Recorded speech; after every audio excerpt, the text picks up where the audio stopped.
ಜಗತ್ತಿನಾದ್ಯಂತ ಆಲ್ಝೈಮರ್ಸ್ ಕಾಯಿಲೆ ಮತ್ತು ಇತರ ರೀತಿಯ ಬುದ್ಧಿಮಾಂದ್ಯತೆಯು ಸಾರ್ವಜನಿಕ ಮಾನಸಿಕ ಸ್ವಾಸ್ಥ್ಯವನ್ನ ನಾಶಪಡಿಸುತ್ತಿದೆ. ಪ್ರಸ್ತುತ 55 ದಶಲಕ್ಷ ಜನರು ಇಂತಹ ಸಮಸ್ಯೆಯಿಂದ ಬಳಲುತ್ತಿದ್ದಾರೆ.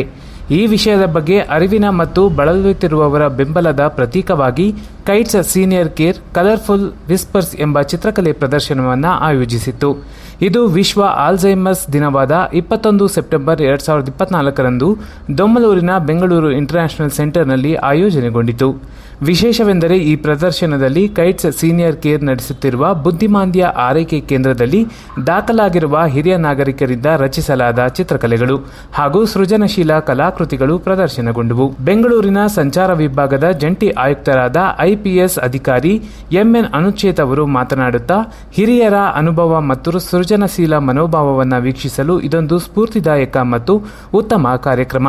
ಬಾಧಿತರಾದವರಿಗೆ ನಾವು ಜಾಗೃತಿ ಮೂಡಿಸುವುದನ್ನು ಮತ್ತು ಬೆಂಬಲವನ್ನು ನೀಡುವುದನ್ನು ಮುಂದುವರೆಸಬೇಕು ಅಂತ ಹೇಳಿದರು. Life Bridge Senior Care Private ಲಿಮಿಟೆಡ್ನ group COO doctor Reema Nadig ಬುದ್ಧಿಮಾಂದ್ಯತೆ ಮತ್ತು ಆಲ್ಝೈಮರ್ಸ್ ಪೀಡಿತ ವ್ಯಕ್ತಿಗಳ ಬಗ್ಗೆ ಸಹಾನುಭೂತಿ ಹೊಂದುವುದು ಅವಶ್ಯಕವಾಗಿದೆ ಎಂದು ನುಡಿದರು. ಕಲರ್ಫುಲ್ ವಿಸ್ಪರ್ಸ್ ಪ್ರದರ್ಶನದ ಮೂಲಕ ಈ ಪರಿಸ್ಥಿತಿಗಳೊಂದಿಗೆ ಜೀವಿಸುವವರ ಆಳವಾದ ಭಾವನಾತ್ಮಕ ಶಕ್ತಿ ಮತ್ತು ಸೃಜನಶೀಲತೆಯನ್ನ ನಾವು ಪ್ರತ್ಯಕ್ಷವಾಗಿ ನೋಡಿದ್ದೇವೆ. ಅವರ ಕಲೆಯು ಅವರ ವೈಯಕ್ತಿಕ ಪ್ರಯಾಣದ ಒಂದು ನೋಟವನ್ನ ನಮಗೆ ನೀಡುತ್ತದೆ ಮತ್ತು ಸಹಾನುಭೂತಿ ಮತ್ತು ಅರಿವಿನ ಪ್ರಾಮುಖ್ಯತೆಯನ್ನ ಎತ್ತಿ ತೋರಿಸುತ್ತದೆ. ಬುದ್ಧಿಮಾಂದ್ಯತೆಯ ಆರೈಕೆಯನ್ನ ಮತ್ತಷ್ಟು ಬೆಂಬಲಿಸಲು ಮತ್ತು ಸಮರ್ಥಿಸಲು ಈ ಕಾರ್ಯಾಚರಣೆಯಲ್ಲಿ ನಮ್ಮೊಂದಿಗೆ ಸೇರಲು ನಾವು ಪ್ರತಿಯೊಬ್ಬರನ್ನ ಆಹ್ವಾನಿಸುತ್ತೇವೆ. ಈ ಸಮಸ್ಯೆಯು ಬಾಧಿತರಿಗೆ ಅಗತ್ಯವಾದ ಸಹಾನುಭೂತಿ, ತಿಳುವಳಿಕೆ ಮತ್ತು ನೆರವಿನ ಹಸ್ತವನ್ನ ಚಾಚುವುದು ಅವಶ್ಯಕವಾಗಿದೆ ಅಂತ ಹೇಳಿದರು. ಇಲ್ಲಿ ಒಂದು ಚಿತ್ರ ಪ್ರದರ್ಶನವನ್ನು ಆಯೋಜಿಸಿದ್ದಾರೆ. ಇದು ವಿಶೇಷತೆ ಏನಂತ ಹೇಳಿದ್ರೆ, ಈ ಚಿತ್ರಗಳನ್ನು ಯಾರು ಡಿಮೆನ್ಷಿಯಿಂದ ಬಳಲ್ತಾ ಇದ್ದಾರೆ ಅವರು ಇದನ್ನು ಬಿಡಿಸಿದ್ದಾರೆ ಮತ್ತು ಇಲ್ಲಿ ಪ್ರದರ್ಶನ ಮಾಡಿದ್ದಾರೆ. ಬಹುಮುಖ್ಯವಾಗಿ ಅವರು ಈ ವಯಸ್ಸಿನಲ್ಲಿ ಈ ಹೊಸ ಒಂದು ಕಲೆಯನ್ನು ಕಲಿತು ಇವತ್ತು ಒಂದು ಪ್ರತಿಭೆಯನ್ನು ಅವರು ಎತ್ತಿ ಹಿಡಿದು ಕೈಟ್ ಸಂಸ್ಥೆ ವತಿಯಿಂದ ಇಲ್ಲೆಲ್ಲ ಪ್ರದರ್ಶನ ಮಾಡಿದ್ದಾರೆ. ಇದು ಯಾಕೆ ಮಾಡಿದ್ದಾರೆ ಅಂತ ಹೇಳಿದ್ರೆ, ಈ ಡಿಮೆನ್ಷಿಯಾ ಬಗ್ಗೆ ಅರಿವು ಮೂಡಿಸೋದಕ್ಕೆ ಮಾಡಿದ್ದಾರೆ. ಭಾಳಷ್ಟು ಜನಕ್ಕೆ ಡಿಮೆನ್ಷಿಯಾ ಬಗ್ಗೆ ಅರಿವಿಲ್ಲ.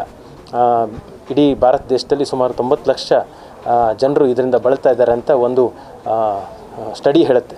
ಹಾಗಾಗಿ ಇದ್ರ ಬಗ್ಗೆ ಎಲ್ಲರೂ ಅರಿವನ್ನು ಮಾಡಬೇಕಾಗಿದೆ, ನಮ್ಮ ಕೈ ಜೋಡಿಸ್ಬೇಕಾಗಿದೆ. ಯಾಕಂದರೆ ಮುಪ್ಪುತನ ಬಂದ ಕೂಡಲೇ ಎಲ್ಲರೂ ಕೂಡ ಇವರಿಗೆ ವಯಸ್ಸಾಗಿದೆ, ಮರುವಿನ ರೋಗ ಅಥವಾ ಇದೊಂದು ಸೈಕ್ಯಾಟ್ರಿಕ್ ಪ್ರಾಬ್ಲಮ್ ಅಂತ ತಿಳ್ಕೊಂಡ್ರೆ ಇದು ಯಾವುದೂ ಅಲ್ಲ. ಇದು ಇಟ್ಸ್ ಎ ನ್ಯೂರಲಾಜಿಕಲ್ ಕಂಡೀಷನ್. ಎಲ್ಲರೂ ಕೂಡ ಇದ್ರ ಬಗ್ಗೆ ಅರಿವನ್ನು ಮಾಡಿಕೊಂಡು ಅವ್ರಿಗೆ ಒಂದು ಡಿಗ್ನಿಫೈಡ್ ಲೀಡ್ ಮಾಡೋದಕ್ಕೆ ನಾವು ಸಹಕರಿಸಬೇಕಾಗಿದೆ. ಆದ್ದರಿಂದ ಈ ಅರಿವು ಮೂಡಿಸೋದಕ್ಕೆ ಇದು ಮಾಡಿದ್ದಾರೆ. ನಾನು ಕೈಟ್ ಸಂಸ್ಥೆಗೆ ತುಂಬ ಹೃದಯದ ಕೃತಜ್ಞತೆ ಅರ್ಪಿಸ್ತೇನೆ. ತಾವೆಲ್ಲರೂ ಕೂಡ ಇದ್ರ ಬಗ್ಗೆ ಪ್ರಸಾರ ಮಾಡಿ ಡಿಮೆನ್ಷಿಯಾ ಬಗ್ಗೆ ಅರಿವು ಮೂಡಿಸ್ಬೇಕಂತ ಕೇಳ್ತೇನೆ. ಯೋಚನೆ ಮಾಡ್ತೀನಿ, ಪ್ರಯತ್ನ ಮಾಡ್ತೀನಿ ಕನ್ನಡದಲ್ಲಿ ಮಾತಾಡೋಕ್ಕೆ. ಸೊ ತುಂಬ ಥ್ಯಾಂಕ್ಸ್ ನಿಮಗೆ, ನೀವು ಎಲ್ಲರೂ ಬಂದಿದ್ದೀರಾ ಇಲ್ಲಿ. So the exhibition is on the world Alzheimer's day to increase awareness about dementia. Exactly what dementia ಏನಿದೆ ಅಂತ, ಏನು ಮಾಡ್ಬೋದು, ಹಿಂಗೆ ಡಯಾಗ್ನೋಸ್ ಮಾಡ್ಬೋದು, ಯಾರಿದ್ದಾರೆ ನಿಮಗೆ ಸೊಲ್ಯೂಷನ್ ಕೊಡೋಕ್ಕೆ ಅದ್ರ ಬಗ್ಗೆ, ಆ್ಯಂಡ್ ಯಾರು ಮಾಡಿದ್ದಾರೆ ಅವರು we get inspiration from the lives of the people who have done these paintings is what we are all here together to celebrate. We are very happy that these spaces have been created in our center by the elders who we are taking care of.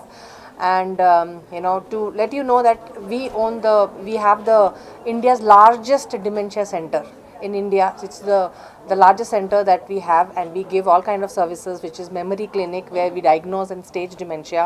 We have daycare centers for the people suffering from moderate dementia, and full-time residential care for people who are suffering from advanced stages of dementia. So yes, this is all that is created by us, and our team has helped bring this up. Thank you all so much for being here and helping us in spreading out the awareness for dementia, that attention that it requires. Thank you all so much. Thank you.